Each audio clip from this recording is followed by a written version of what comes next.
वगैरेतल्या ज्या कोपऱ्यातल्या जांभी आहेत इथे जवळपास 50पेक्षा जास्ती जांभीची झाडं आहेत, म्हणजे काजूची झाडं आहेत. आणि ज्या कोपऱ्यातल्या आहेत तिथे हेळ्याचं झाड 2-3 वरती आहेत आणि त्याच्या फांद्या जास्तीच्या त्या झाडाच्या वरती आलेल्या आहेत. आणि पावसातनं काय होतं, तिथे पाणी पडून त्या हेळ्याच्या फांद्यांवर पाणी पडून त्याच एकाच ठिकाणी पाणी ठिपकत राहतं. त्यामुळं खालच्या जांभीच्या झाडाला पाणी एकाच ठिकाणी पडून पडून तिथलं काही भाग पुसू शकतो किंवा ऊन व्यवस्थित लागत नाही किंवा त्या झाडाला हवा तसा पाऊस लागत नाही, ते एकाच बाजूनं ठिपकत ठिपकत पाऊस लागतो. म्हणून फक्त एका बाजूच्या फांद्या खडसतो आहे, झाड वगैरे काही तोडत नाही येतो. बाजूच्या वहीच्या तिथे ते झाड आहे, तर तिथले आता तो खडसतोय फांद्या.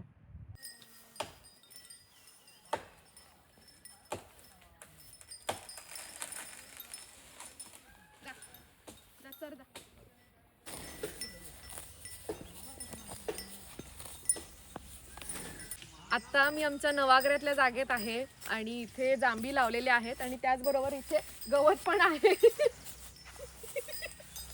काय झालं, वाटेत आले मी जा. आणि इथे सकाळी बाबा गुरं पण घेऊन आला, कारण गवत गुरं चरत राहतात तोपर्यंत बाकी पण पूर्ण भरायचं पण काम चालू आहे. पूर्ण म्हणजे खत घालायचं काम चालू आहे या जांभींना. तर आता बाबा राखत होता इतका वेळ गुरं, आता मी राखते.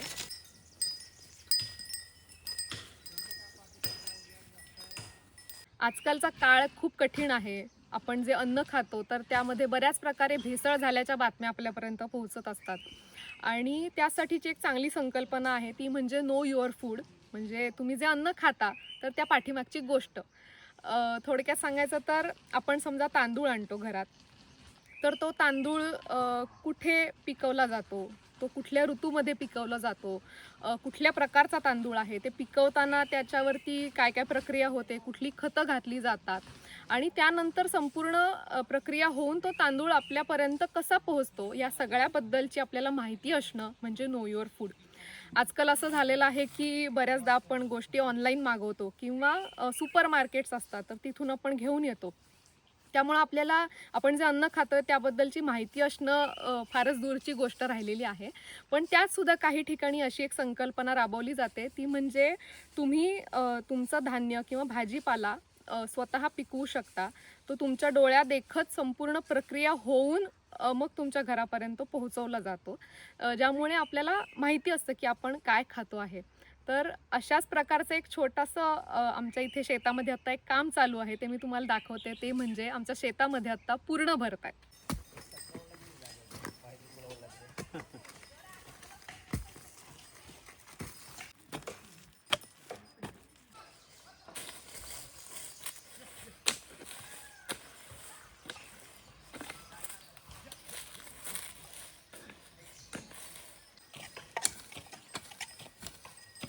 या झाडांना पुरण म्हणजे खत घालायचं आता आमच्या इकडे काम चालू आहे. तर जी जांभीची झाडं आहेत ती साधारण लॉकडाऊनमध्ये लावलेली आहेत, खूप मोठी पण नाही आहेत ती झाडं. अशा वेळेला पूर्ण इथून जे काही गवत आहे तर हे बाजूला करून इथे चर मारली जाते, जेणेकरून ह्याच्यामध्ये खत घालायचं. आणि इथे पण माती वर करून ठेवतात, जेणेकरून अति पावसाने धुपून पण जाऊ नये म्हणून हे असं करून आत्ता खत घालतात.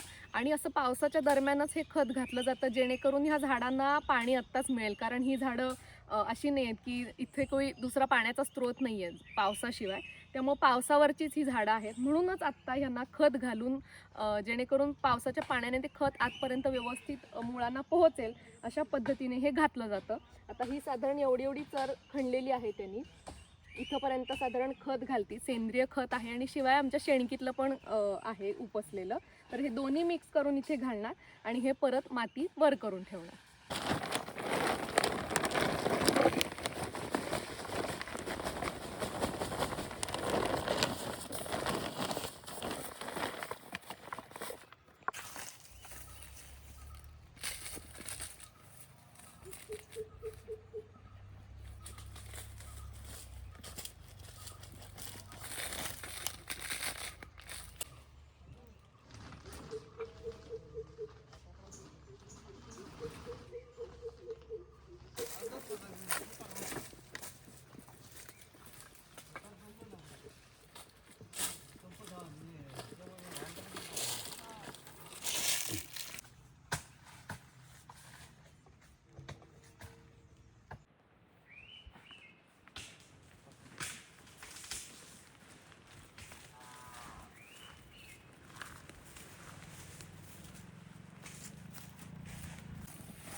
झाडांना जी पूर्ण भरतायत, पुरण किंवा पूर्ण भरणे असं आमच्या इकडे म्हणतात, म्हणजेच खत जे घालतायत, तर आधी चर खणून घेतली आहे सगळं रान बाजूला करून.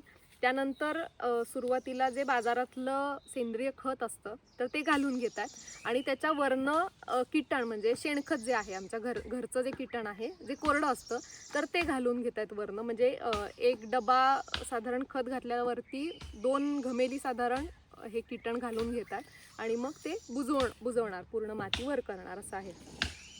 तर आम्ही बहुतेक करून दरवर्षी खत घालायचा प्रयत्न करतो किंवा 1 वर्षाआड घालायचा तरी प्रयत्न असतोच आमचा.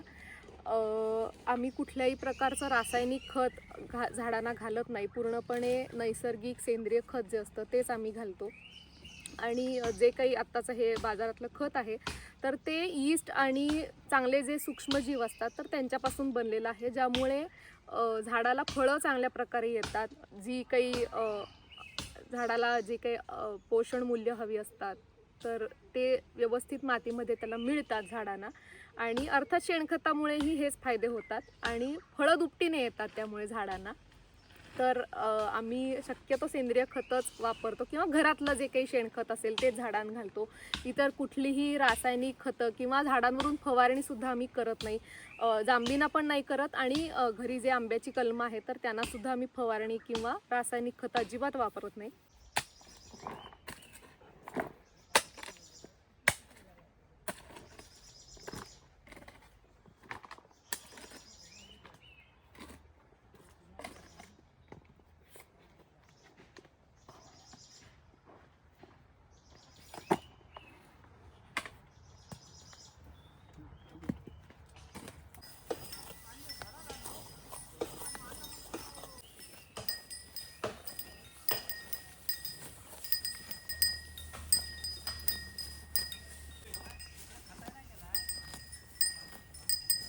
सकाळी साधारण 7:30 वाजता गुरं बाबा घेऊन आले इकडे.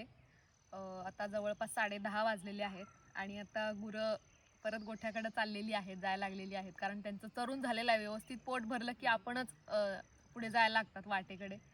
तर आता बाबा आणि संतोष काका रोज सकाळी इकडे गुरं घेऊन येतात आणि जाताना बाबा परत घेऊन जातो गुरं. आणि अर्थातच जी काही वासरं आहेत ती गोठ्यात आहेत, त्यामुळे त्यांच्यासाठी पण थोडी चार बाबा आता जाताना घेऊन जाईल.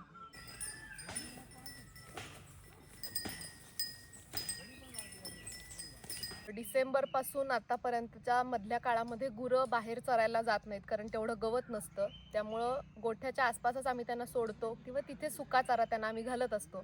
तर आता बऱ्याच महिन्यानंतर गुरं आता बाहेर पडतात चरायला, त्यामुळं चरतात, मध्ये मध्ये टाइमपास करतात किंवा शिंग झाडांना घासतात, माती उकरतात, बोकळतात किंवा मारामारी करतात. यांचं सगळं चालू असतं, कारण त्यांनाही अजून नवीन असतात हे दिवस आणि खूप दिवसानंतर बाहेर पडलेले असतात, पाय मोकळे होत असतात. त्यामुळे त्यांना सगळीकडं सगळं करायचं असतं, कारण बांधलेली असतात गुरं आणि आता एकदम मोकळी झाल्यामुळं असं मजा असते त्यांच्यासोबत आत्ताचा वेळ घालवणं. म्हणजे गुरं आता घरी गेली आणि 10:30 वाजताच या सगळ्यांची नाश्त्याची पण वेळ असते, तर हे सगळेजण आता नाश्त्याला बसतील तिकडे.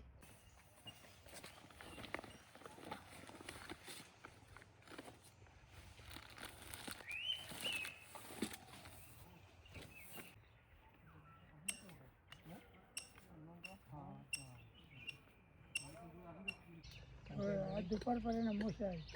दुपारपर्यंत खाऊ घ्या. 3 वाजेपर्यंत आहे.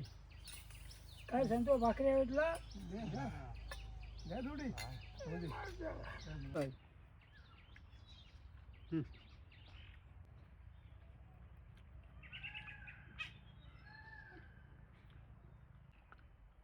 त्याचं बरोबर आहे. ठप्पा मला जेवणाला खस्ता जाते, बोलायचं नसतं. तुमची पण